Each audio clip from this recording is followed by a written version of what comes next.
इस वीडियो में हम नाउन के पॉजेसिव केस या जेनेटिव केस को डिटेल में पढ़ेंगे। इसके पहले वाले पार्ट में हमने नाउन के जो तीनों केस होते हैं उनको, उनकी डेफिनेशंस और वो क्या होते हैं वो अच्छे से पढ़ा था। ये रहा उसका रीकैप। और आपको इस पार्ट को देखने से पहले वो पार्ट 1 देखना बहुत ज़रूरी है। आपको आई बटन पे पार्ट 1 का लिंक मिल जाएगा, तो आप पहले पार्ट 1 को देखिएगा अगर इस पार्ट के ऊपर आप डायरेक्टली आए हैं तो। नाउ अपोस्ट्रोफी जो होता है, जिसको हिंदी में कहते हैं संबंध सूचक चिन्ह, इसका प्रयोग पॉजेसिव केस के सेंटेंस में एकदम ज़रूरी होता है। इसी से कोई भी सेंटेंस, कोई भी नाउन पॉजेसिव केस में बनता है। बिना एपोस्ट्रोफी के कोई भी नाउन पॉजेसिव केस में नहीं बनता। इसीलिए ये दोनों एक दूसरे के सिनोनिम्स हैं। तो अब हम पढ़ते हैं कि पॉजेसिव केस जो है वो कब कब यूज़ किया जा सकता है। तो पॉजेसिव केस 5 सिचुएशंस में यूज़ किया जा सकता है।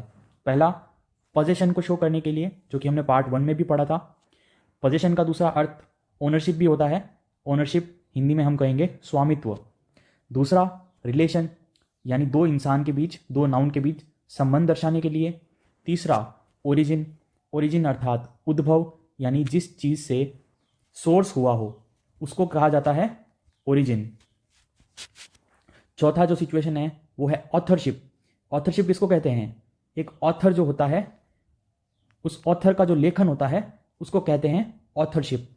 पांचवा जो सिचुएशन है वो है टाइम फ्रेम। किसी भी टाइम फ्रेम के लिए भी पॉजेसिव यूज किया जा सकता है। तो ये 5 मेन केसेस हैं जब हम एक पॉजेसिव नाउन को यूज करते हैं। अब हम इन पांचों ही टाइप्स के एग्जाम्पल्स देख के उनको समझते हैं। पहला है पोजेशन। नाउ पोजेशन जो होता है उसका रूट वर्ड होता है पोजेस। किसी चीज को पोजेस करना यानी कि कोई चीज आपके पास होना, कोई वस्तु आपके पास होना। पोजेशन का अर्थ क्या होता है? कोई भी वस्तु आपके पास में होना। वो जनरली एक निर्जीव वस्तु होगी, राइट। तो पोजेशन के एग्जाम्पल्स हैं हमारे पास Rama's umbrella and Ram's laptop, right. यहां पे ये दोनों ही ऑब्जेक्ट्स हैं जो कि जो नाउन है हमारा सब्जेक्ट वो उसको पजेस कर रहा है, वो वस्तु उसकी है, राइट। तो दूसरा जो हमारा एग्जाम्पल है वो है रिलेशन। दो इंसान के बीच रिलेशन, जैसे कि रमेशस फादर, रमेश के पिताजी। और दूसरा एग्जाम्पल है सुरेशस ब्रदर, सुरेश के भैया। फिर थर्ड हमारा जो एग्जाम्पल है वो है ओरिजिन। ओरिजिन का एग्जाम्पल हमारे पास है द प्रेसिडेंट्स स्पीच। प्रेसिडेंट की स्पीच, जो प्रेसिडेंट ने जो स्पीच दी वो। तो यहां पे मैंने कहा था ओरिजिन का अर्थ होता है सोर्स। तो यहां पे प्रेसिडेंट जो है वो उस स्पीच का सोर्स है। स्पीच जो है हमारी ऑब्जेक्ट नहीं है। यहां पे स्पीच कोई ऑब्जेक्ट नहीं होती ना। स्पीच को किसने दिया? स्पीच प्रेसिडेंट ने दिया। तो प्रेसिडेंट जो है वो हमारे सोर्स है इस स्पीच का, राइट। तो प्रेसिडेंट ने स्पीच दी। चौथा हमारा एग्जाम्पल है ऑथरशिप। ऑथरशिप जो है वो किसी लेखक के लेखन के लिए यूज किया जाता है, किसी ऑथर के वर्क के लिए। जैसे कि शेक्सपियर्स प्लेज, शेक्सपियर के जो है ड्रामाज, प्लेज, नाटक, राइट। प्ले जो वर्ड है वो खेलने के लिए भी यूज हो सकता है और नाटक के लिए भी यूज हो सकता है। तो शेक्सपियर के लिखे हुए नाटक के बारे में यहाँ बात हो रही है। तो जो शेक्सपियर के लिखे हुए नाटक, शेक्सपियर्स प्लेज, तो यहाँ पे ऑथरशिप का एग्जाम्पल है। इसी टाइप से किसी भी ऑथर और उसकी क्रिएशन का नाम यहाँ पे इस सेंटेंस में हो सकता है। पांचवा हमारा एग्जाम्पल है लास्ट, टाइम फ्रेम। किसी भी टाइम फ्रेम के लिए भी आप पोजेशन का यूज कर सकते हो, जैसे कि अ वीक्स हॉलीडे, राइट, एक हफ्ता की छुट्टी। नाउ जब हमने इसके पांचों एग्जाम्पल्स, पांचों टाइप के एग्जाम्पल्स पढ़ लिए हैं, तो अब हम ये देखना चाहेंगे कि एपोस्ट्रोफी का यूज, करेक्टली यूज सेंटेंसेस में कैसे होता है, या कह लें कि जो पॉजेसिव नाउन का केस होता है वो कैसे बनता है, right. So here it is, formation of the possessive case. Possessive case जो है उसको कैसे बनाया जाता है, या फिर कह लें कि correct use of an apostrophe. हमारा जो एपोस्ट्रोफी होता है उसका करेक्ट यूज इंग्लिश में या इंग्लिश ग्रामर में कैसे होता है। नाउ एपोस्ट्रोफी को करेक्टली यूज करना ये सबसे कंफ्यूजिंग चीजों में से एक है इंग्लिश की, राइट। तो हम इसमें पढ़ते हैं कि एपोस्ट्रोफी को यूज करने के टोटल 7 तरीके हो सकते हैं। तो उन 7 तरीकों के बारे में हम अब देखेंगे, राइट। तो पहला हमारा तरीका है जब नाउन जो हो वो सिंगुलर हो। किसी भी सेंटेंस में जब नाउन सिंगुलर हो तब एपोस्ट्रॉफी का यूज कैसे होता है, सबसे बेसिक तरीके से, जैसे कि एपोस्ट्रॉफी और उसके पीछे एस लगा करके, सबसे बेसिक हमारा यह तरीका है। एग्जाम्पल्स हैं इसके, द बॉयज बुक, बॉय जो हमारा यहाँ पे नो डाउट सिंगुलर है, फिर द किंग्स क्राउन, किंग जो है हमारे वो सिंगुलर है। तो यहाँ पे कोई भी डाउट किसी को भी नहीं होता यहाँ पे कि एक सिंगुलर नाउन जब भी सेंटेंस में दिया जाता है तब उसके पीछे एपोस्ट्रॉफी और एस ऐड होता है। सेकंड जो हमारा एग्जाम्पल है वो जब सेंटेंस में नाउन प्लूरल हो और वो एंड जो होता हो वो एस के साथ होता हो। उसके एग्जाम्पल्स भी देख लेते हैं। बॉयज, गर्ल्स, हॉर्सेस, ये तीनों ही एग्जाम्पल्स जो हैं इनमें हमारी जो नाउन है वो क्या है, प्लूरल है, और प्लूरल के साथ साथ में यहाँ पे एस भी यूज किया गया हो, यहाँ पे एस भी है इनके पीछे, और इसीलिए यहाँ पे ये रूल अप्लाई होता है कि यहाँ पे एपोस्ट्रॉफी तो ऐड होगा, उसका पॉजेसिव बनाने के लिए एपोस्ट्रॉफी तो यूज होगा लेकिन एस यूज नहीं होगा। जब भी नाउन जो हो वो प्लूरल में हो और वो एंड भी एस के साथ हो रहा हो तब कभी भी एपोस्ट्रॉफी यूज जरूर होगा लेकिन एपोस्ट्रॉफी के साथ में एस नहीं होगा, राइट। जैसे कि बॉयज स्कूल, तो बॉयज के पीछे हमने एपोस्ट्रॉफी लगा दिया, बॉयज स्कूल। गर्ल्स स्कूल, उसके पीछे गर्ल्स के पीछे एपोस्ट्रॉफी लगा दिया, फिर हॉर्सेस एपोस्ट्रॉफी, राइट। तो ये है इसका ग्रामेटिक करेक्ट उसका यूज। अभी हम इसका नेक्स्ट एग्जांपल देखते हैं। नेक्स्ट है थर्ड एग्जांपल, जब नाउन जो हो वो प्लूरल हो लेकिन प्लूरल नाउन एस के साथ एंड नहीं हो रही हो, उस केस में क्या होता है, उस केस में एपोस्ट्रॉफी और एस दोनों ऐड होते हैं। जब भी नाउन जो हो वो प्लूरल हो लेकिन प्लूरल जो है वो एस के साथ में एंड नहीं हो रहा, राइट, एस के साथ में एंड नहीं हो रहा हो तब हम एपोस्ट्रॉफी में एस ऐड करते हैं। जैसे कि यहाँ पे MEN जो हमारा है मैन, इसके बीच में जो वोवल है उसी को चेंज करके हम बनाते हैं ना हमारा जो प्लूरल है, राइट। तो इसीलिए यहाँ पे ये वाला रूल अप्लाई होगा, जहां पे भी प्लूरल जो है वो एस से एंड नहीं हो रहा हो वहां पे हम एपोस्ट्रॉफी के साथ एस लगाएंगे। और ये इनवर्सली यानी उल्टा है, जब भी प्लूरल में एस आ रहा होगा तब एपोस्ट्रॉफी वाला एस गायब हो जाएगा, और जब भी प्लूरल में लास्ट में एस नहीं होगा तब एपोस्ट्रॉफी के साथ में एस आ जाएगा, राइट। ये याद रखना काफी इजी होना चाहिए, right. So now moving ahead, जो हमारा फोर्थ एग्जांपल है जहां पे नाउन के अंदर, नाउन कंसिस्ट, नाउन के अंदर सेवरल यानी काफी सारे वर्ड्स हों, एक से ज्यादा वर्ड्स हों, या फिर वो एक टाइटल हो, तब क्या होता है, तब हम ये करते हैं कि उसका जो लास्ट वर्ड होता है नाउन का, यानी कि दो या दो से ज्यादा वर्ड्स का नाउन हो तो उसका जो लास्ट वर्ड होगा वहां पे हम एपोस्ट्रॉफी और एस दोनों ऐड करेंगे। इसका एग्जांपल देखते हैं। The king of Bhutan's visit, यहां पे द किंग ऑफ भूटान जो है वो हमारा एक टाइटल है, राइट। तो टाइटल का जो लास्ट वर्ड है, कौन सा है लास्ट वर्ड, भूटान, तो भूटान के पीछे हमारा एपोस्ट्रॉफी ऐड हो जाता है और उसके साथ में एस भी जो है आ जाता है। और दूसरा एग्जांपल देखते हैं, the PM of India's speech, PM of India, यहां पे इंडिया जो है वो हमारा लास्ट वर्ड है ना हमारे टाइटल का, तो यहां पे इंडियाज के साथ इंडियाज स्पीच हो जाएगा, राइट, मोदी जी की स्पीच। पांचवा जो हमारा एग्जाम्पल है वो यह कहता है जब किसी सेंटेंस में दो नाउन्स जो हो वो एपोजिशन में हो। अब एपोजिशन क्या होता है, एपोजिशन ये होता है जब किसी भी सेंटेंस में एक नाउन दूसरी नाउन को डिस्क्राइब करने के लिए यूज की गई हो या फिर उसको इंट्रोड्यूस करने के लिए की गई हो। और इस इंट्रोड्यूस या डिस्क्राइब का मतलब क्या है, इसका सिंपल मतलब है कि उस इंसान का प्रोफेशन क्या है। जनरली 90% आपको प्रोफेशन ही डिस्क्राइब करना होगा, और कई बार आप उसकी कोई बेसिक आइडेंटिटी भी डिस्क्राइब करोगे किसी स्टोरी में। जनरली आप किसी स्टोरी में बात करोगे कि ये इंसान जो है वो तब इस इंसान ने ये किया था, तब इंसान ने वो किया था, तब स्टोरी टेलिंग में वो चीज़ यूज होगी। जनरली आपको उसकी उपाधि या फिर उस इंसान का प्रोफेशन बताना होगा, राइट। तो जब दो नाउन्स अपोजिशन में होंगे, अपोजिशन नहीं एपोजिशन, तब क्या यूज किया जाएगा, एपोस्ट्रोफी और एस, उसके जो दूसरे वर्ड होगा, दूसरा जो वर्ड होगा उसमें एपोस्ट्रोफी और एस आएगा, दोनों के अंदर नहीं आएगा। एग्जाम्पल देखते हैं इसका।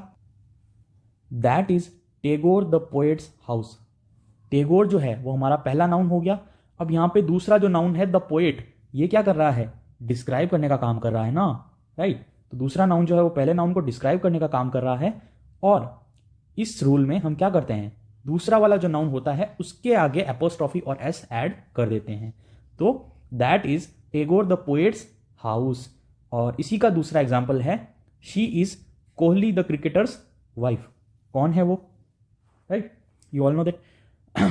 सिक्स जो हमारा एग्जाम्पल है, when two nouns are closely connected and having same position. Same position मतलब जो एक कोई वस्तु है या कोई चीज है जो उन दोनों इंसानों को ही बिलोंग करती है, दोनों ही इंसानों से संबंधित है वो वस्तु। एग्जाम्पल देखते हैं, सोहन एंड मोहन्स बेकरी। सोहन और मोहन दोनों की ही बेकरी है, दोनों भाई हैं ये समझ लीजिए, या फिर दोनों बिजनेस पार्टनर्स हैं। तो जब ये कहा जाए सोहन एंड मोहन्स बेकरी, तो उसका मतलब ये हुआ कि दोनों की ही वो बेकरी है। एक ही के साथ, इस वाले रूल में एक ही के साथ आप एपोस्ट्रोफी और एस ऐड करते हो। किसके साथ? लेटर, लेटर यानी बाद में आने वाले के साथ। Adding apostrophe and s to the letter only. Sohan and Mohan's bakery. उसी टाइप से हमारा दूसरा एग्जाम्पल है पप्पू एंड राजूस स्कूल। ये डेफिनेटली दोनों भाई भाई होंगे, दोनों की जो है स्कूल है, दोनों की पापा की नहीं होगी, दोनों स्कूल जाते होंगे, उस टाइप से ये एग्जाम्पल है। तो जब भी इंग्लिश में किसी भी सेंटेंस में दो नाउन के साथ में पॉजेसिव बनाया हुआ हो और उसमें सिर्फ एक ही नाउन के आगे आपको एपोस्ट्रोफी और एस मिले, तब उसका अर्थ यह है कि उन दोनों से ही वो जो वस्तु है जिसकी बात की जा रही है वो लिंक्ड है दोनों से ही, या फिर वो वस्तु जो है वो दोनों की ही है। इस केस में बेकरी जो है सोहन और मोहन दोनों को ही बिलोंग करती है, दोनों की ही वो बेकरी है। राइट। अब इसमें जो हमारा लास्ट एग्जाम्पल है वो यह कहता है कि जो दो नाउन्स हैं जिनके बारे में सेंटेंस में बात की गई है, कनेक्टेड। कनेक्टेड नाउन्स का मतलब यहाँ पे क्या है? अच्छा, तो कनेक्टेड का मतलब है एंड का यूज किया गया हो। यहां पे मैंने वो वाला एंड यूज कर दिया है, सॉरी फॉर दैट। यहां पे ए एंड डी वाला एंड आएगा, ये इसकी आदत पड़ गई थोड़ी कंप्यूटर की वजह से।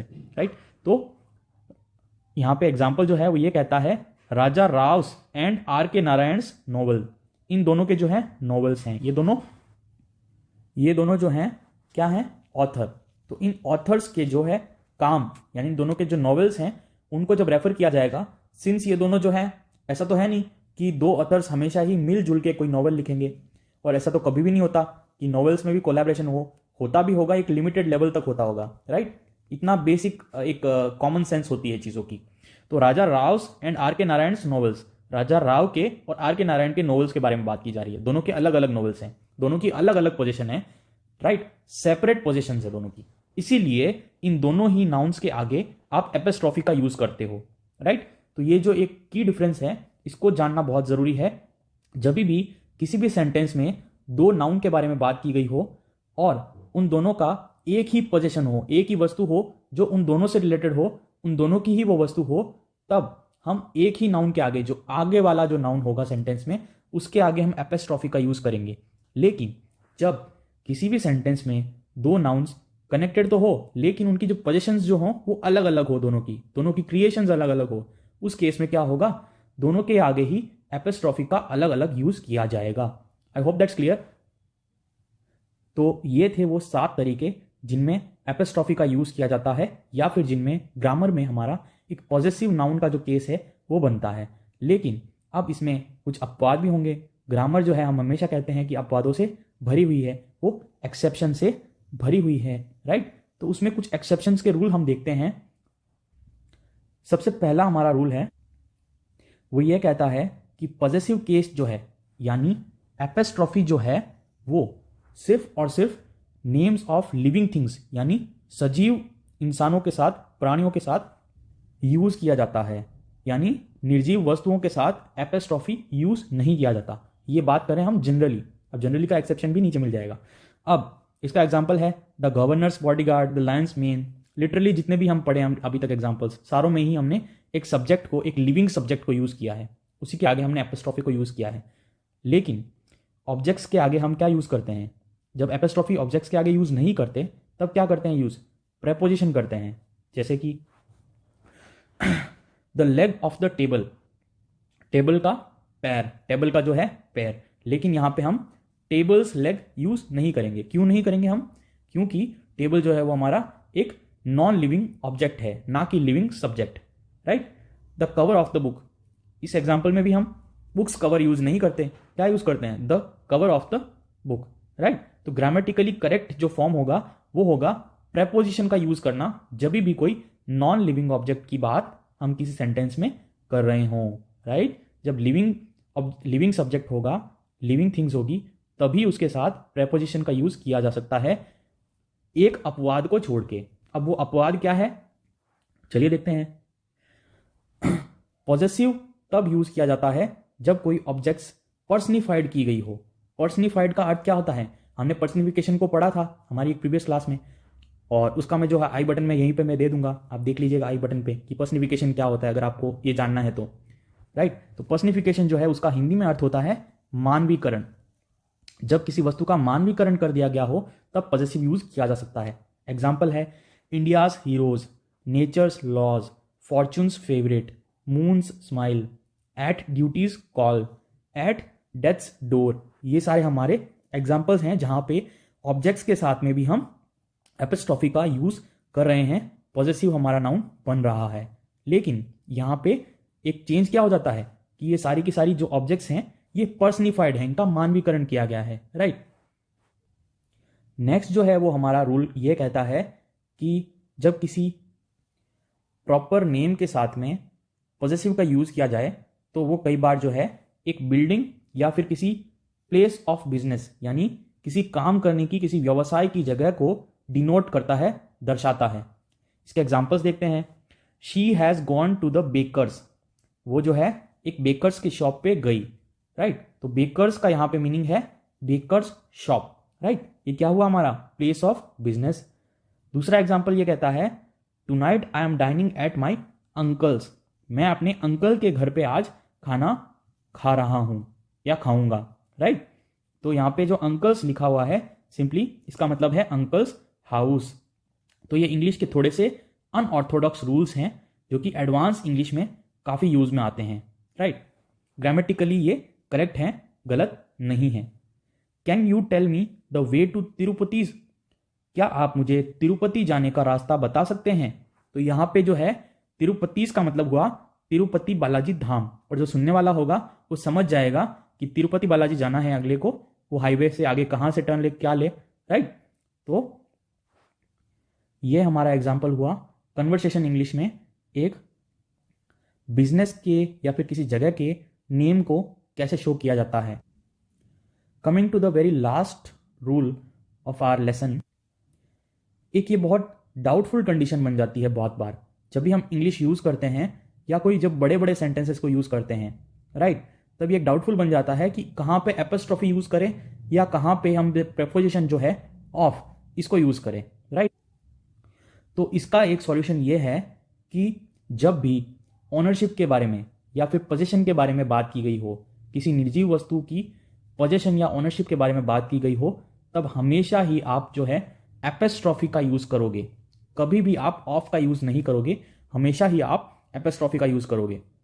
लेकिन जब किसी और केस के बारे में बात की जा रही हो तब दोनों का ही यूज हो सकता है, डिपेंडिंग ऑन कि आपको किसी भी सेंटेंस से क्या अर्थ निकालना है या फिर क्या अर्थ आपको जो आप बोलने वाले हो आपको सामने वाले को क्या चीज कहनी है, उसी के ऊपर डिपेंड करेगा कि आप ऑफ वर्ड यूज करोगे या फिर एपोस्ट्रोफी यूज करोगे।